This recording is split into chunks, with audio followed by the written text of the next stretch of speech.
রাজ্যে ভোটার তালিকার নিবিড় বিশেষ সংশোধন বা স্পেশাল ইন্টেন্সিভ রিভিশন প্রক্রিয়া চালু হয়ে গিয়েছে। ইতিমধ্যেই বাড়ি বাড়ি এনুমারেশন ফর্ম বিতরণ করা শুরু করে দিয়েছেন বিএলওরা।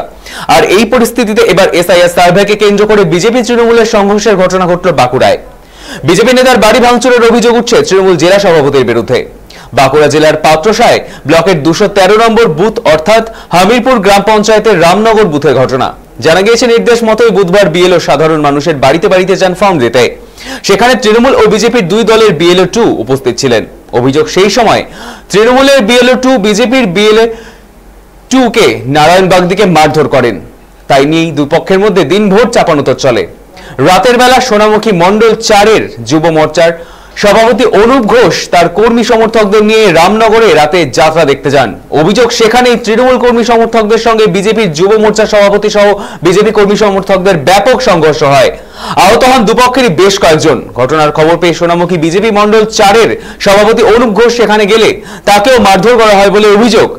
আরো অভিযোগ, এই ঘটনার পরিপ্রেক্ষিতে রাতেই বিষ্ণুপুর সাংগঠনিক জেলা তৃণমূল কংগ্রেসের সভাপতি সুব্রত দত্ত তার দলবল নিয়ে পাত্রসারের থানার হাটকৃষ্ণ নগরে বিজেপির যুব মোর্চার সভাপতি স্বরূপ ঘোষের বাড়িতে চড়া হন এবং স্বরূপ ঘোষকে না পেয়ে তার বাড়িতে ব্যাপক ভাঙচুর চালান।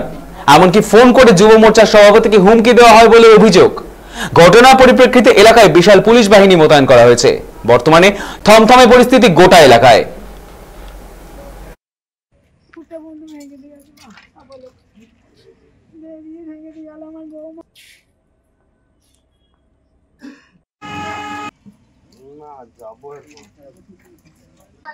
কালকে আমরা যাত্রা শুনতে গেছিলাম ওখানে, দিয়ে ওখানে একটা সমস্যা হয়, ঝামেলা হয় ওদের সাথে, দিয়ে আমাদেরকে ওখানে মারধর করে। ঝামেলা হয় বলতে আমাদের একটা বিজেপি কর্মীকে ওরা ওখানে মারধর করছিল। ওই যে মিলন করি আর সজল আর ভূত কোপে, তৃণমূল করে সুব্রত দত্ত। দিয়ে তারপর আমাদেরকে মারধর করে, দিয়ে গ্রামবাসী ওদের উপর চড়াও হয়। এই গ্রামবাসী ওদের উপরে চড়া হওয়ার পর ওরা আসে, দিয়ে আমার ঘরটাকে এভাবে ভাঙচুর করে দিয়ে চলে যায়।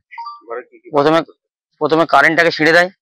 দিয়ে কারেন্টটাকে ছিঁড়ে দেওয়ার পর রাতের অন্ধকারে ঢোকে, দিয়ে একদম সব ভাঙচুর করে গেট ফেট সব টাঙি করে কেটে আমার বাড়ি যাওয়ার সমস্ত জিনিস যা ছিল সব ওরা লুটপাট করে নিয়ে চলে গেছে। সকাল থেকে আমাদের একজন বিএলও 2 কে মারধর করেছে, হেনস্থা করেছে। আমি তার বাড়িতে যাই, দেখা করি বিকেলে। তো এইসব বিষয়কে কেন্দ্র করে একটু উত্তপ্ত ছিল। তো আমাদের যুব মোর্চার মন্ডল সভাপতি স্বরূপ ঘোষ তিনি নিমাইনগরে গেছিলেন যাত্রা দেখতে, সেখানে তাকে মারধর করা হয়।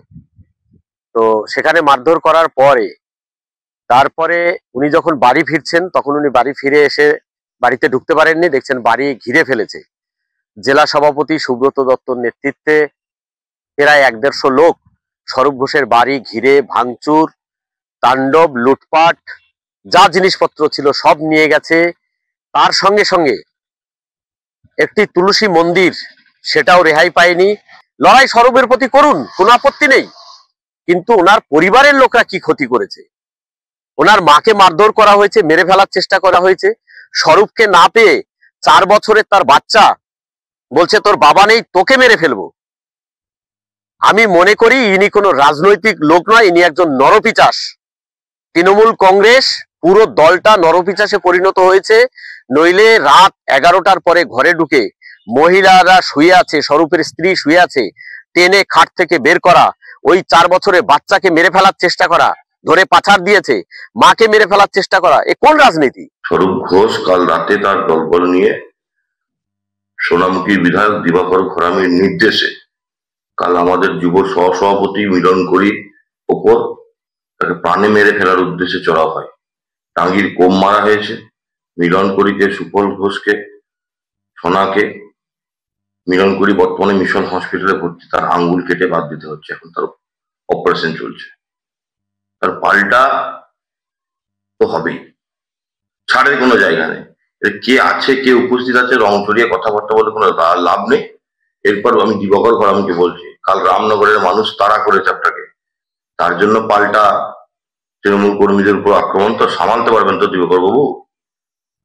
এই যে ঘৃণ্য রাজনীতি, প্রাণে মেরে ফেলার রাজনীতির যে অপচেষ্টা আপনি চালাচ্ছেন, আর আপনি এতে সচেষ্ট যদি হতে যান তাহলে কিন্তু আপনার সামনাসামনিটা আমার হবে, সামালতে পারবেন না দিবাকর।